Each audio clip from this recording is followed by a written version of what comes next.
월드뱅크 경제전망 보고서가 발표가 됐습니다. 이 보고서에 담긴 내용을 가지고 여러분께 좀 설명을 추가적으로 드려보겠습니다. 그레이트 리세션 2023 경제 전망, 정말 훌륭한 경제 전망서죠. 글로벌 경제 침체 오는 것입니까? 일단 제가 그동안에는 주로 이제 한국 경기 침체와 관련해서 이제 말씀을 많이 드렸었는데 글로벌 경기 침체에 대해서도 좀 거론을 해드려야 될 것 같아요.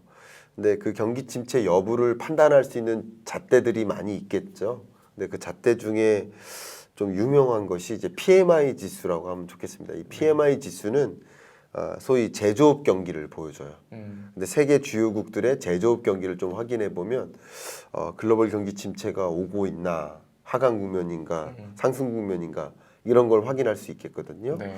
그래서 한번 그래프를 한번 제시해 드리겠습니다. 제가 아주 자주 활용하고 있는 데이터 플랫폼입니다. CIC 데이터이고요. 여기 보시면 세계 주요국들의 PMI 지수의 흐름을 확인할 수 있는데 기본적으로 이 PMI 지수를 해석하실 때 50을 기준으로 해서 50을 상회하면 어떻게 보면 호황 국면, 네. 그죠? 그리고 50을 하회하면 불황 국면, 좀 이렇게 생각하셔도 도움이 될 것 같아요.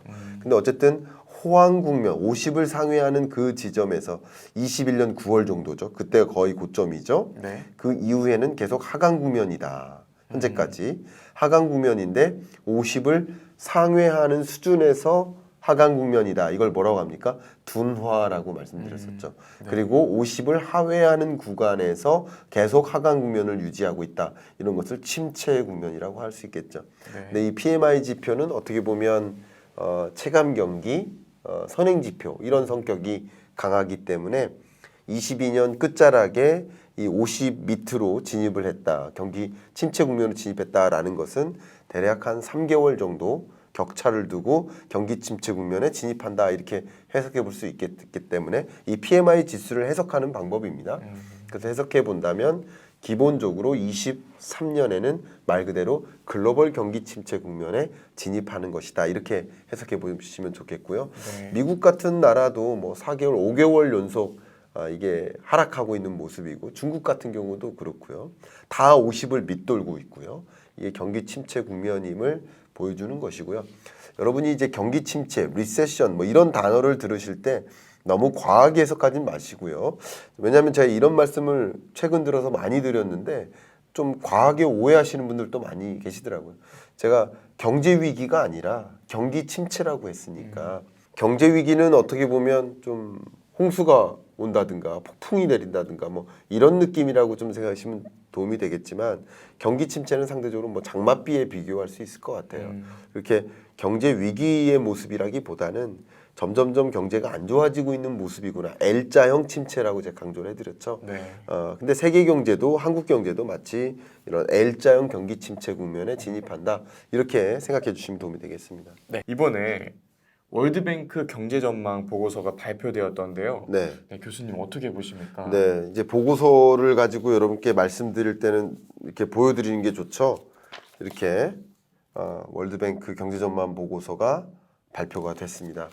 이 보고서에 담긴 내용을 가지고 여러분께 좀 설명을 추가적으로 드려보겠습니다. 23년 경제 성장률 전망치를 1.7%로 제시했어요. 근데 1.7%의 의미가 뭔지를 좀 생각해 보면 좋겠는데요. 네. 이 그래프를 보시면 이 월드뱅크 자료를 가지고 제 그래프만 그린 것뿐입니다. 근데 1995년 이래로 이 세계 경제가 두 번의 경제 위기를 겪었어요. 역성장을 경험한 거죠. 금융위기, 팬데믹, 경제위기. 네.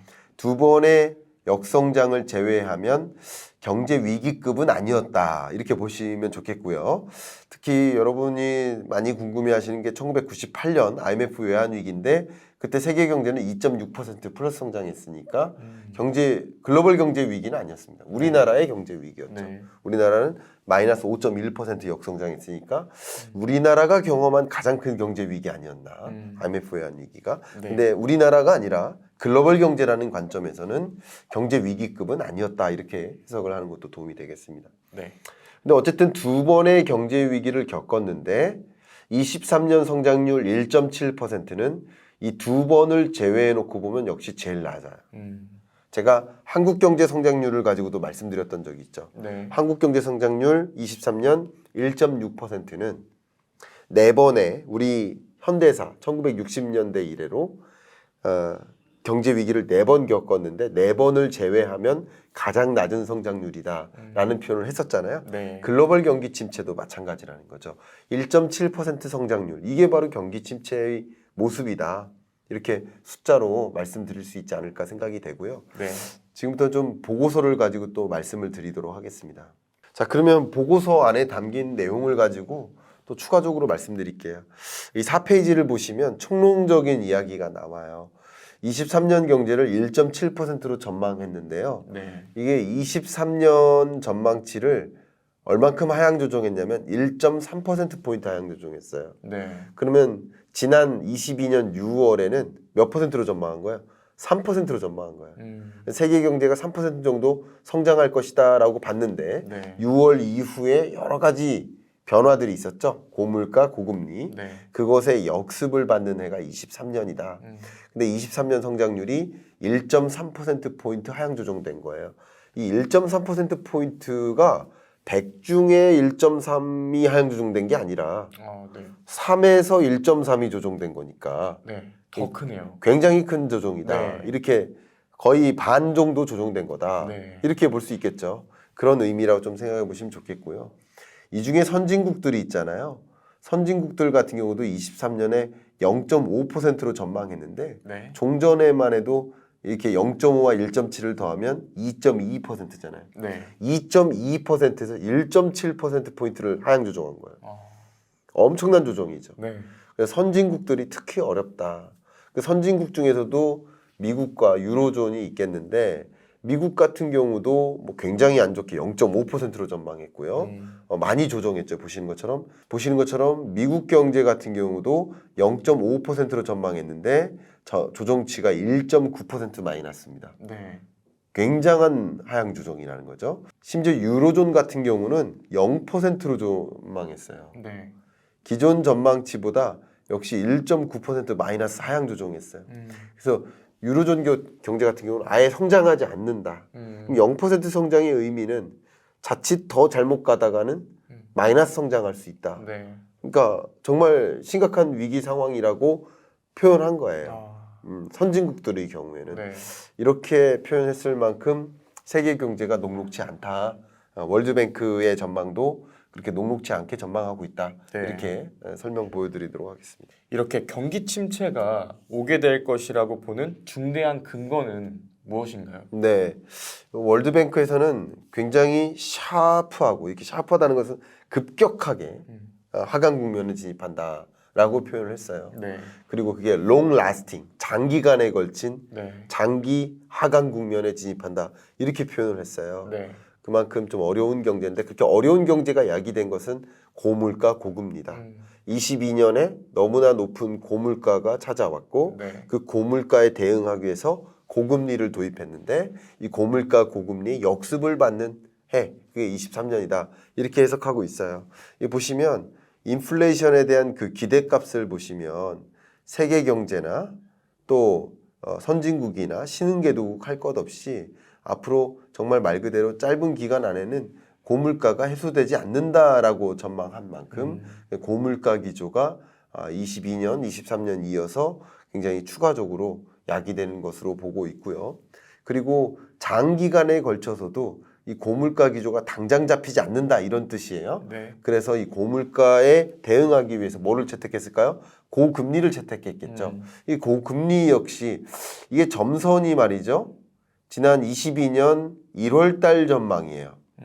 그러니까 전쟁 전까지만 해도 금리를 그냥 완만하게 인상하겠다라고 보신 것처럼 금리를 정상화하는 수준인 거죠. 네. 미국이든 유로존이든. 네. 2020년 팬데믹 위기 때 제로금리 도입했는데 다시 금리를 정상화하는데 그 속도를 더디게 가져가겠다. 이렇게 했다가 네. 보시는 것처럼 전쟁 직후 22년 1월부터 금리 인상 속도가 완전히 달라졌죠. 네. 유로존이든 또 미국이든 네. 결국 이렇게 높아진 물가와 금리 그것에 대응하기 위한 이런 것들이 결국 경기 침체를 가져오는 것이다 라고 설명하고 있는 것이죠. 그러면 높은 금리로 인해 세계 경제에 어떤 영향을 주게 되는 건가요? 네. 일단 금리가 높아지면 높아질수록 사실 주식 투자하고자 하는 그 의사가 꺾일 수밖에 없어요. 맞아요. 왜냐하면 대체제거든요. 네. 현금을 갖고 있는 게 유리할까? 주식 투자하는 게 유리할까? 음. 근데 기본적으로 주식 투자 환경이 어떻다 하더라도 이걸 차치하다 하더라도 그냥 저축이라는 것만 놓고 봤을 때 저축 금리가 올라가면 올라갈수록 주식 투자하고 싶지는 않은 거예요. 네. 주식 투자 시장이 얼마나 매력적이다 하더라도 그냥 이 저축이라는 것만 놓고 봤을 때 금리가 올라가면 올라갈수록 저축만 하고 싶다 이거죠. 그만큼 주식 투자 안 하는 거예요.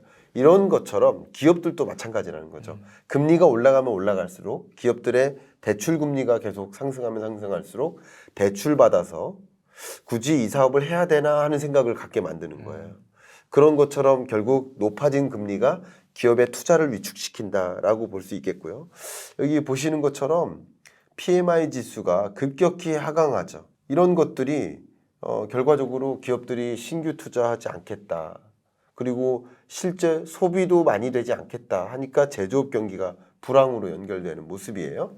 그럼 세계 주요국들이 이렇게 움직이는 경향성, 그럼 뭐에 영향을 줄까요? 바로 수출에 영향을 주겠죠. 수출. 근데 보시는 것처럼 21년에는 수출 규모가 10%에 가깝게 성장을 했었어요. 네. 근데 22년에는 크게 떨어져서 4, 5%에 가깝게 이 수출 증가율이 글로벌 교역량이 이렇게 증가율이 크게 둔화됐다라고 볼 수 있는데 23년에는 더 크게 둔화된다 이렇게 보여주고 있죠. 네. 그러니까 세계 교역량 자체가 크게 멈추듯이 주춤해진다. 이게 글로벌 경기 침체를 보여주는 것이고 네. 우리나라 입장에선 당연히 수출 규모가 축소되거나 규모가 크게 둔화되는 성장세가 둔화되는 그 흐름 속에서는 우리나라의 수출길이 녹록지 않겠구나라는 것을 가늠케 해주죠. 네. 그런 모습임을 여기서 보고서에서 자세히 보여주고 있다고 볼 수 있겠습니다. 네. 2023년 1월과 2월에 눈여겨봐야 할 또 발표나 지표